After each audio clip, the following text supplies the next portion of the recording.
Good morning, comic book fans. Welcome back to Comics in 5 Minutes for Guys. I'm your ever-loving host, Shorty. We're going to look at Of the Earth today, and I need to clarify before we get to horrendous, I love Chris Condon. I absolutely think his work is fantastic. I'd like to support him in everything he does, but I want to make it absolutely clear I'm not in love with him, and I want to make this clear because by the time I get to end this comic review, he might be worried if he's watching this that next time he's at a convention I'm at, I might take a parasocial relationship too far, and I promise, it's not me. It's not me at all. I just really like your comic books. And this is fantastic. It was on my radar very, very early on. I mean, anything with Chris Condon's name would be, because I love him. But throw in some Charlie Adlard, and I'm going to be really paying attention.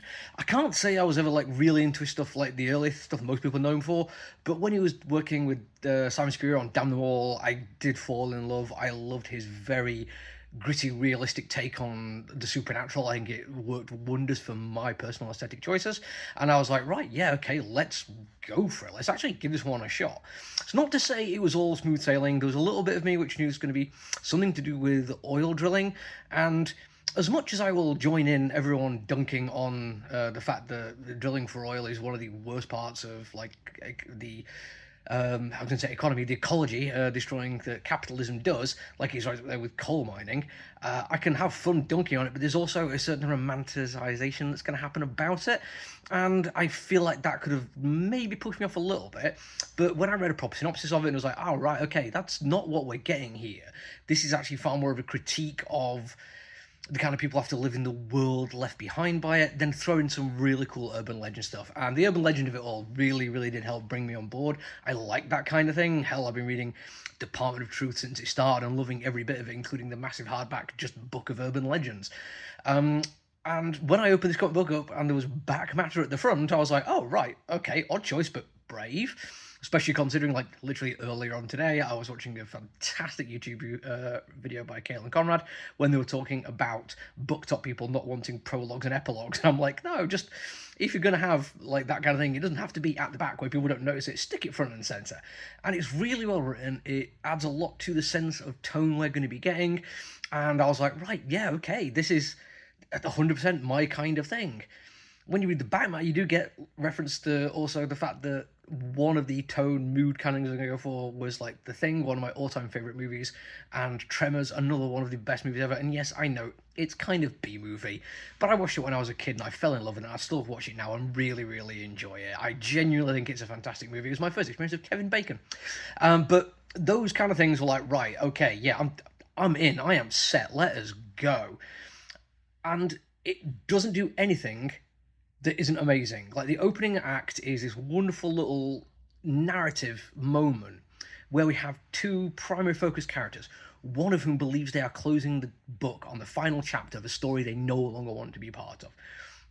They have absolute confidence that this is it. They have done everything they can to get out from under the heel of somebody else who was writing story the way they wanted it to go. And they had the chance to be like, no, this is not how it's going to work anymore. This is how it's going to play out. The person at the end of the phone absolutely believes that they're in charge of the story. They get to set the tone and the pacing, and they're not done yet. And it's brilliant because you don't really get much detail on what that story is, but they use narrative devices, which mean we know exactly what's going on. This is a story that's been writ large before, because that we don't need the details of it. It just makes sense that it's a thing that happens and can still continue to happen, and sets up a line of peril from the get-go of the idea that one of these people does think it's all over, but because of the narrative device of it all, we don't believe that. We know there's going to be fallout. But then it changes and it becomes a big, wide story. We change from tightly focused, multiple tight panels on the page to wide cinematography style framing, beautiful coloring. I mean, the coloring in the first few pages, in fact, is all brilliant. I forgot the name of the colorist, but genuinely great using light and shadow. Not just the heavy black inking, Adlar takes care of that himself, but the coloring does this really quite nice distillation where there's more than one light source and the different color lights break the shadows and the coloring up. Really nice gradients. It feels very organic. I absolutely love it. And then it goes to the big wide open kind of Texas, and it's all the yellows of the weird sun and the dirt, and a wonderful shot which almost looks like it's done from another vehicle following a car down the road, and it almost makes you think that it's moving. And then we get some really, really nice beats which are setting up disturbing, horrific things that are yet to come. And I'm not going to say what these are. I think they are best experienced by reading the comic book. But when we get that final reveal on the final page, everything kind of comes together, from the opening salvos to the back matter at the end of it, every story beat on the way, the artistic choices, all of it comes together, and I am sold. I mean, I want all of this. It's frustrating I can't just buy the entire story right now, but I guess that's a comic book thing. We just have to learn to live with it. That's it for me for now, though. Until I see you all again, look after you, everyone. Stay safe. Bye.